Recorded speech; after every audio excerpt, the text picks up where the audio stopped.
মালয়েশিয়ার বিমানবন্দরে তারেক রহমানকে বিরল সম্মান, নিজ হাতে মালা পরালেন আনোয়ার ইব্রাহিম।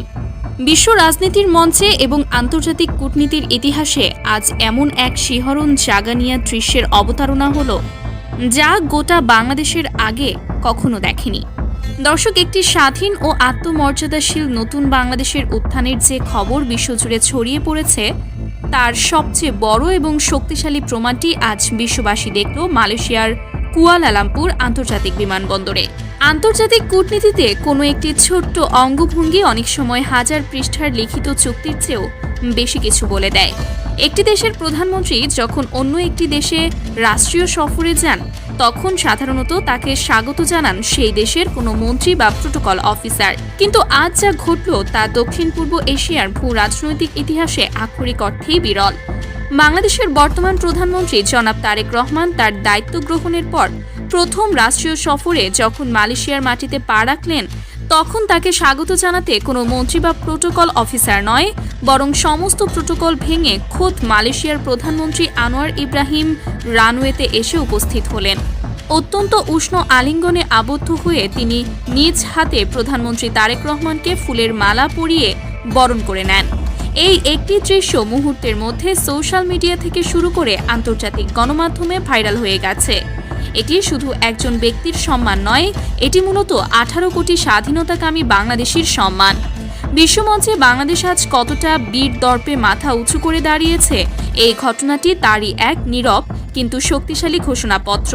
দর্শক, কুয়ালালামপুর আন্তর্জাতিক বিমানবন্দরে যখন বাংলাদেশ বিমানের বিশেষ ফ্লাইটটি অবতরণ করল, তখন সেখানে বিরাজ করছিল এক অন্যরকম উত্তেজনা।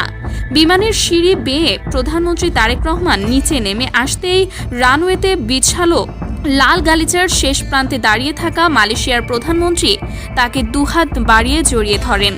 দুই নেতার এই উষ্ণ কোলাকুলি শুধু ক্যামেরার ফ্ল্যাশের ঝলকানিই বাড়ায়নি, বরং দুই দেশের মধ্যকার ঐতিহাসিক সম্পর্ককে এক নতুন উচ্চতায় নিয়ে গেছে। এরপর আনোয়ার ইব্রাহিম যখন নিজ হাতে পরম শ্রদ্ধায় তারেক রহমানের গলায় ফুলের মালা পরিয়ে দেন, তখন সেখানে উপস্থিত সবাই মুগ্ধ হয়ে সেই দৃশ্য অবলোকন করেন। এরপর রাষ্ট্রীয় প্রোটোকল অনুযায়ী প্রধানমন্ত্রী তারেক রহমানকে মালয়েশিয়ার সশস্ত্র বাহিনীর একটি চৌকস দল গার্ড অব অনার প্রদান করে। এখন সবচেয়ে বড় প্রশ্ন হলো, মালয়েশিয়ার মতো একটি শক্তিশালী রাষ্ট্রের প্রধানমন্ত্রী কেন এমন নজিরবিহীন আন্তরিকতা দেখালেন? রাজনৈতিক এবং আন্তর্জাতিক সম্পর্ক বিশ্লেষকরা বলছেন, আন্তর্জাতিক কূটনীতিতে কোনো কিছুই কারণ ছাড়া ঘটে না। আনোয়ার ইব্রাহিমের এই বিরল সম্মাননা মূলত বাংলাদেশের নতুন নেতৃত্ব এবং বর্তমান সরকারের প্রতি আন্তর্জাতিক সম্প্রদায়ের আস্থার এক বিশাল স্বীকৃতি।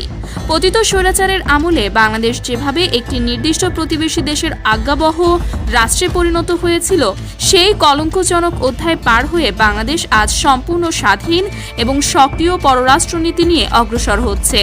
আনোয়ার ইব্রাহিম একজন দূরদর্শী রাজনীতিবিদ, তাই বাংলাদেশের এই নতুন পথ চলাকে স্বাগত জানাতে এবং কৌশলগত অংশীদারিত্ব গড়ে তুলতেই তিনি এই প্রোটোকল ভেঙেছেন। এটি বিশ্বের কাছে একটি সুস্পষ্ট বার্তা দিচ্ছে, বাংলাদেশ এখন বিশ্বমঞ্চে মাথা উঁচু করে দাঁড়ানো এক উদীয়মান শক্তি। দর্শক, এবার আসুন একটু ভেতরের সমীকরণগুলো বিশ্লেষণ করে দেখি, কেন প্রধানমন্ত্রী তারেক রহমান তার প্রথম বিদেশ সফর হিসেবে মালয়েশিয়াকে বেছে নিলেন। আপনারা জানেন, মালয়েশিয়া বাংলাদেশের জন্য একটি অত্যন্ত গুরুত্বপূর্ণ শ্রমবাজার, কিন্তু বিগত পতিত স্বৈরাচারের আমলে এই রেমিটেন্স যোদ্ধাদের চরম অবহেলা করা হয়েছে এবং মালয়েশিয়ার শ্রমবাজারকে ঘিরে তৈরি হয়েছিল এক ভয়ঙ্কর দুর্নীতিবাজ সিন্ডিকেট। প্রধানমন্ত্রী তারেক রহমানের এই 2 দিনের রাষ্ট্রীয় সফরের সবচেয়ে বড় এজেন্ডাই হলো কোনো রকম সিন্ডিকেট বা দুর্নীতির ছায়া ছাড়া সম্পূর্ণ স্বচ্ছ প্রক্রিয়ায় মালয়েশিয়ার শ্রমবাজার বাংলাদেশের জন্য উন্মুক্ত করা।